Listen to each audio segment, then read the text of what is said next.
Après ça, tu fais mal pour ta mère. Il y a des gens qui posent plainte contre sa mère. Il y a des jeunes comme ça. Il y a des femmes comme ça. Il va poser plainte contre sa mère. Et ma mère, elle parle n'importe quoi. Et ma mère, elle insultait. Et ma mère, subhanallah, toi, tu poses plainte contre ta mère, contre ton père, et tu sais ta mère. Honorer les parents, c'est l'unique chose qui augmente la vie. C'est l'unique chose qui augmente la vie. C'est une chose qui augmente la vie. On a besoin de vivre bien avec nos parents. On a besoin de vivre bien avec nos parents, avec respect nos parents, avec parler bien avec nos parents. On a besoin. Tu aides. Même s'il n'y a pas de quelque chose, même ta mère, elle a parlé mal, il faut beaucoup de courage. Parce que beaucoup de gens vont dire, ma mère, il dit n'importe quoi. Oui, il faut beaucoup de courage. Et tu as fait combien quand tu es petit? Tu as fait beaucoup de choses. Tu as fait beaucoup des erreurs. Tu as fait beaucoup de choses. Et ta mère, elle a beaucoup de courage. Elle a résisté. Et quand tu es dans le ventre de ta mère, 9 mois, quand tu es dans le ventre de ta mère, 9 mois, il a résisté, ta mère. Tu as fait beaucoup de choses là-bas, dans le ventre, mais il a résisté. La nuit, douleur, et beaucoup de soucis, beaucoup de choses à l'hôpital. Écho, je ne sais pas, analyse, tout le temps, analyse matin, écho. Il a beaucoup de résisté. Si ta mère, elle a t'insulté, si ta mère, il a fait mal pour toi, il faut beaucoup de courage. Ne dis pas mal, ne fais pas mal. C'est ça la deuxième chose que j'ai besoin de dire. Parce qu'il y a beaucoup de jeunes qui disent, mais cher, il y a des mères qui font n'importe quoi. Oui, c'est ta mère. Tu vas faire quoi? C'est ta mère. Subhanallah. Et troisième chose que j'ai besoin de dire, mes frères et sœurs, troisième chose que j'ai besoin de dire à Cheikh Thani, لا بد بالصلاة لأن في البيوت بدون صلاة ما في بركة. Je vais vous dire qu'on a besoin de chaque maison pour faire la prière. La prière est importante. La prière, c'est très important. Parce que le prophète sallallahu alayhi wa sallam يقول الفرق بيننا وبين الكفر ترك الصلاة. Notre prophète alayhi wa sallam, il a dit que la différence entre le musulman et les gens qui n'est pas musulman, c'est la prière. Et toi, votre nom c'est Fatma, votre nom c'est Kalathum, votre nom c'est Aïcha, votre nom c'est Ruqiyya, votre nom c'est Zainab. Il y a un non musulman, mais tu ne fais pas la prière. C'est quelle différence entre toi et les gens qui ne sont pas musulmans? Dis-moi, la différence, c'est la prière. Et toi, votre nom, mon frère, votre nom, Mohammed, votre nom, Ali, votre nom, Omar, votre nom, Abu Bakr, votre nom, Hamza, votre nom, Bilal, non, musulman. Mais tu ne fais pas la prière. Comment on va connaître la différence entre le musulman et pas musulman? Comment on va connaître C'est ça. Les gens qui ne font pas la prière, il n'y a pas de baraka dans la vie. Il n'y a pas de baraka dans la vie. Il n'y a pas de baraka. Oui. Il n'y a pas de baraka. Parce que tu ne fais pas la prière. C'est ça, la maison, les gens qui ne font pas la prière, il n'y a pas de baraka. Si on a besoin, chaque maison, il faut parler avec ta mère, parler avec ton père, parler avec ton frère, avec respect pour faire la prière. Pour faire la prière. C'est ça, on a besoin d'expliquer les gens avec respect. C'est ça la troisième chose que j'ai besoin de vous dire. La troisième chose que j'ai besoin de vous dire, que les maisons, beaucoup de maisons qui abandonnent la prière, beaucoup de maisons abandonnent la prière. Tu vas voir, pas de temps pour la prière. C'est ça la troisième chose. Et la quatrième chose, musulmans, mes frères et sœurs, ne passent pas 2 jours ou 3 jours sans lire le Coran. Ça, c'est la honte. 2 jours, 3 jours sans lire le Coran, ça, c'est la honte. Le Coran, ça, c'est le livre d'Allah, subhanahu wa ta'ala. Ça, c'est la parole d'Allah. Ça, c'est la parole d'Allah, le Coran. Et beaucoup de musulmans, ils vont passer 1 mois, 3 mois, 4 mois, 5 mois, pas lire le Coran. Subhanallah. Pas lire le Coran. Ça c'est grave. Ça, c'est très, très grave. Il va prendre 1 mois, 4 mois, pas de temps pour lire le Coran. C'est ça, prophète sallam, il va dire le jour de Qiyamah. Prophète sallam, il va dire quoi? Le jour de Qiyamah, il va dire quoi, prophète sallam? Il va dire quoi? Les gens pas lire le Coran parce qu'il est occupé. Il est occupé, c'est ça, prophète sallam. Écoutez, le Coran, Allah dit dans le Coran, أعوذ بالله من الشيطان الرجيم وقال الرسول يا ربي وقال الرسول يا ربي إن قوم اتخذوا هذا القرآن مهجورا وقال الرسول يا ربي إن قوم اتخذوا هذا القرآن مهجورا. Notre prophète Mohammed, sallallahu alayhi wa sallam, il va dire le jour de Qiyamah, il va dire, il y a des gens dans ma communauté, le prophète c'est ça qu'il a dit, le prophète sallam, il va dire, il y a des gens dans ma communauté qui abandonnent le Coran. Il y a des gens de ma communauté qui sont abandonnés le Coran, ne lire pas le Coran, ne lire pas. Et n'a pas besoin pour connaître le tafsir du Coran. Et pas besoin de connaître le Coran. Sont abandonnés le Coran définitivement. Ne lire pas, n'est pas besoin d'écouter, n'est pas besoin d'écouter le tafsir, pas besoin d'écouter le Coran. C'est fini. C'est ça, c'est la honte. C'est grave. Le jour de Qiyam, c'est grave. Musulman, pas de temps. Parce que matin, depuis 5 heures du matin, il va sortir. Il va aller au travail. Tu as vu? Il va aller au travail, occupé. Et pourquoi tu ne lis pas le Coran, même dans le bus, même dans le train, tu lis le Coran, même dans le train, tu lis un peu. Et tu lis. On est occupé. Un jour, 2 jours, pas lire le Coran. Pourquoi ça? Pourquoi on fait ça? On laisse le Coran. Pourquoi on laisse le Coran? Pas lire le Coran. Ça, c'est pas bien. Et tu partir au travail, matin, tu es occupé. Et midi, tu viens, pas de temps, tu manges. Parce que c'est midi jusqu'à 2 heures, jusqu'à 14 heures, tu manges et tu es occupé. Et après-midi, tu vas partir au travail, tu es occupé, tu vas au travail. Après, quand tu viens, tu es fatigué et tu vas manger avec les enfants. Après, tu vas voir les formations. Après, tu vas connecter, tu vas voir l'Internet, Facebook, WhatsApp, je ne sais pas. Et tu vas regarder le film parce qu'il y a 2 films avant de dormir. Il y a 2 films avant de dormir. Il y a le match. Tu vas voir le match entre Barcelone et Real Madrid, tu vas voir le match, après le match, tu es fatigué, après tu vas dormir, pas lire le Coran, même 10 minutes, pas le temps de lire le Coran. Et tu vas répondre quoi devant Allah subhanahu wa ta'ala? Tu vas dire quoi devant Allah? Tu vas dire quoi? Dis-moi, mon frère et soeur. Dis-moi, mes frères et soeurs, dis-moi. Tu vas dire quoi devant Allah subhanahu wa ta'ala? Dis-moi. Tu vas dire quoi? Tu vas dire quoi? Parce que tu es occupé. Et Allah subhanahu wa ta'ala a dit وَمَا خَلَقْتُ الْجِنَّ وَالْإِنسَ إِلَّا لِيَعْبُدُونَ. Allah il a créé. Allah il a créé les gens, les humains. Allah il a créé les humains pour faire quoi? Pour adoration. Pour adoration. C'est ça, Allah il a créé les humains, les djinns, les humains et les humains pour adoration, pour faire ibadah. Et toi, tu vas dire quoi le jour de Qiyamah? Si il a dit, pourquoi tu as abandonné le Coran? Pourquoi tu n'as pas fait la prière? Tu vas dire quoi? Parce que je suis occupé. Tu vas dire, je suis occupé. Comme ça, tu vas aller. Il a d'occupation spéciale à l'enfer. Si tu as dit, je suis occupé, tu vas aller à l'occupation. Il y a occupation spéciale là-bas. Tu sais, l'occupation, c'est quoi? Il y a occupation. Tu vas occupération. Tu vas occuper occupération dans l'enfer de Jahannam. Oui, c'est ça. Il y a l'occupation là-bas dans l'enfer. Parce que tu oublies le Coran. Tu ne fais pas la prière. Mes frères et sœurs, il reste 3 minutes seulement. Il reste 3 minutes seulement. Il reste 3 minutes seulement. Et Allah subhanahu wa ta'ala, il dit dans le Coran, concernant les gens de l'enfer, et concernant les gens de l'enfer, Allah subhanahu wa ta'ala, il dit, fi jannatin yatasa'alun. Fi jannatin yatasa'alun. Anil mujrimin. Ma salakakum fi saqar. ما سلككم في سقر قالوا لم نكن من المصلين ولم نكن نطعم المسكين وكنا نخوض سبحان الله. Écoutez ça. Les gens au paradis, Allah m'adkhil al-Jannah. On demande à Allah pour nous donner le paradis. Dis Amin. Dites Amin, mes frères et sœurs. Dites Amin. On demande à Allah pour nous donner le paradis. On demande à Allah pour nous pardonner tous les péchés qu'on a fait dans la vie. On demande à Allah pour nous pardonner tous les péchés. On demande à Allah subhanahu wa ta'ala pour accepter nos adorations qu'on a fait, qu'on va faire autre. Inch'Allah. On a demandé à Allah, Allahumma taqabbal minna.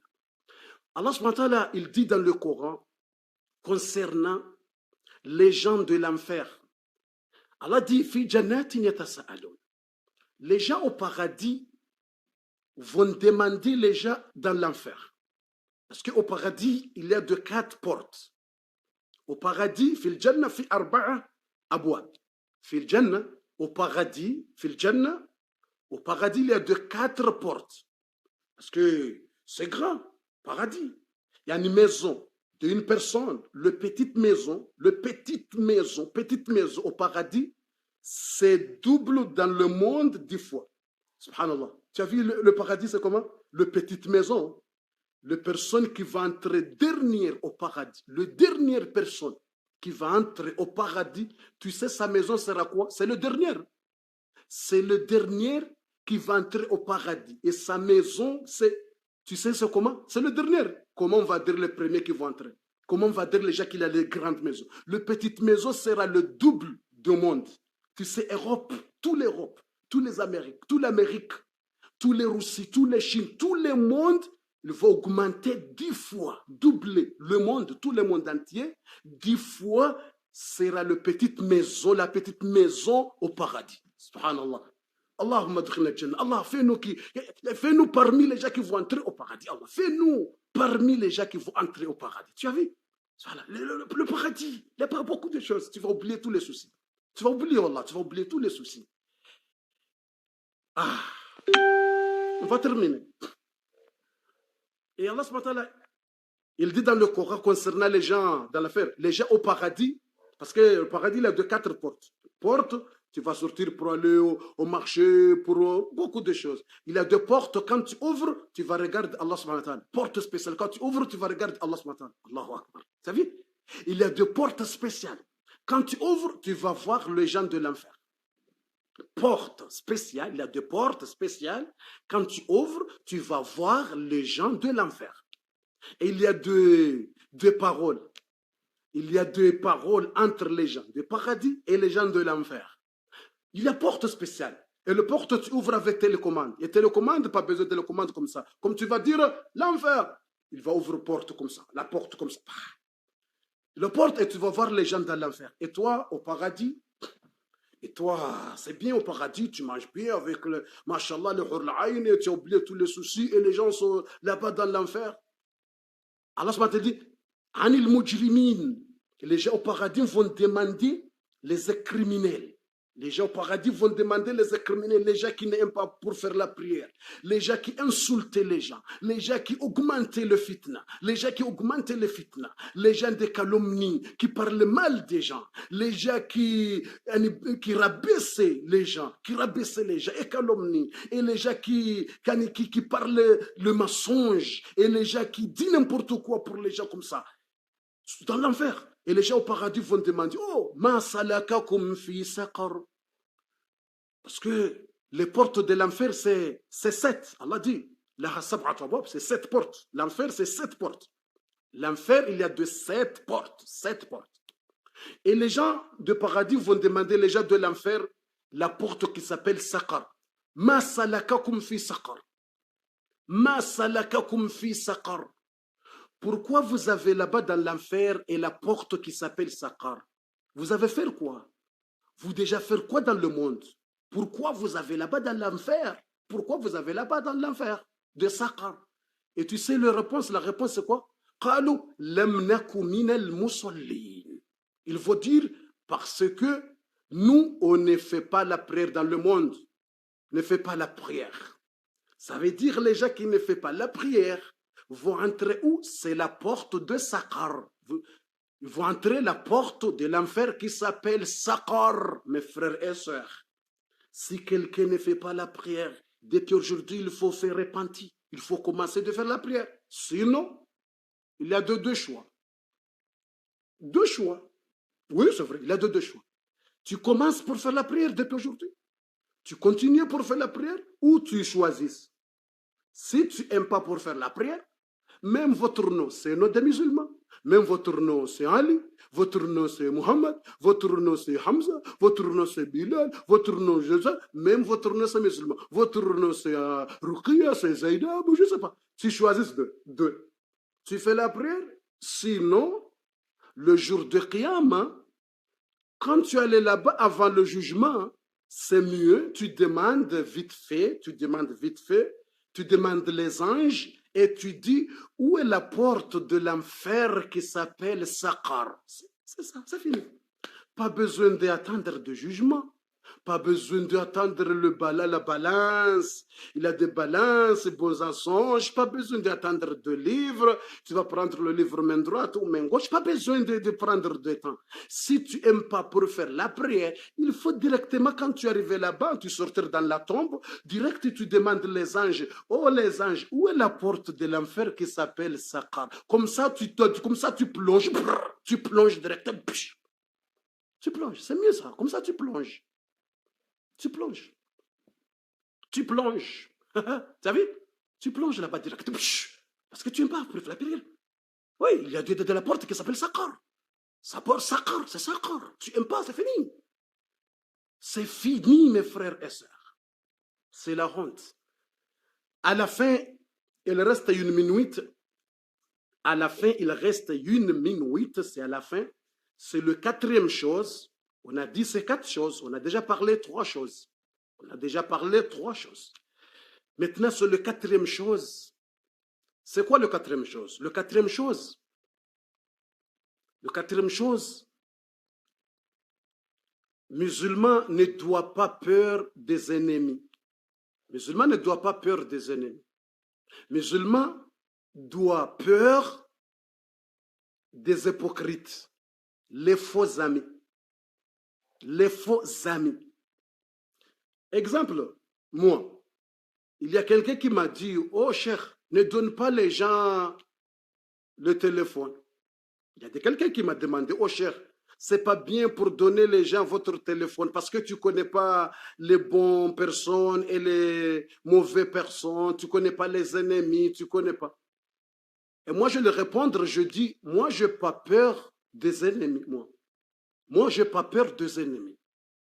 Parce que si tu connais les ennemis, tu as déjà préparé. Tu es fort. Devant les ennemis, pas besoin de peur, parce que tu connais, c'est ça l'ennemi. Et toi, tu es prudent. Tu restes prudent, parce que tu connais que lui, c'est l'ennemi. Mais le très grave, c'est les hypocrites. Le très grave, ce n'est pas les ennemis. Le grave, c'est l'hypocrite. C'est les faux amis. C'est les faux frères. C'est les faux sœurs. C'est ça le très grave. À cause de ça, Allah subhanahu wa ta'ala, il dit Inna al-munafiqina fi ad-dark al-asfal. Al-munafiqina fi ad-dark al-asfal. C'est ça, Allah subhanahu wa ta'ala, il a dit. Il a dit que les hypocrites vont aller au fond, dedans, au fond, là-bas, en bas, au fond, dans l'enfer. Les hypocrites. Parce que tu vas penser que c'est ton frère. Et tu vas dire le secret. Il va rigoler avec toi. Il va rire. Mais dans le cœur, c'est mauvais. Dans le cœur, c'est mauvais. Il va prendre votre secret, il va publier. C'est ça le très dangereux. N'aie pas peur des ennemis. Parce que les ennemis, tu connais, c'est ses ennemis. Pas besoin de peur des ennemis. Il faut peur des amis. Il faut peur des amis. Il faut peur des faux amis. Il faut peur des faux amis. Il faut peur des faux frères. Il faut peur des faux frères. Il faut peur des faux sœurs. Il faut peur des faux familles. Parce que tu vas trouver quelqu'un dans la famille. Et toi, c'est bon cœur avec lui. C'est même famille. Mais lui, c'est jaloux dans le cœur. C'est jaloux. N'aime pas pour te voir. N'aime pas pour voir que tu travailles. N'aime pas pour voir que tu avances. N'aime pas pour voir que tu as beaucoup de choses. C'est bon des choses. Il n'aime pas. C'est ça le très dangereux. C'est ça le très, très, très dangereux. Parce que c'est à côté de toi. Mais les ennemis, c'est loin. Même il a fait des problèmes, mais tu connais que les ennemis, c'est loin. Et toi, tu prépares contre les ennemis. Tu es prêt. Parce que tu connais lui, c'est ennemi. Toi, tu es prudent, tu fais prudent. Mais les faux amis et les faux familles, et les familles qui n'aiment pas, les familles qui jaloux, et ils n'aiment pas pour te voir bien, n'aiment pas pour avancer, et soigne, lui avec toi, il le connaît tout de toi, il le connaît tout de toi. C'est ça, c'est pur. C'est ça, c'est pur, c'est pur. Parce que Imam Shafi, il a dit, احذر عدوك مرة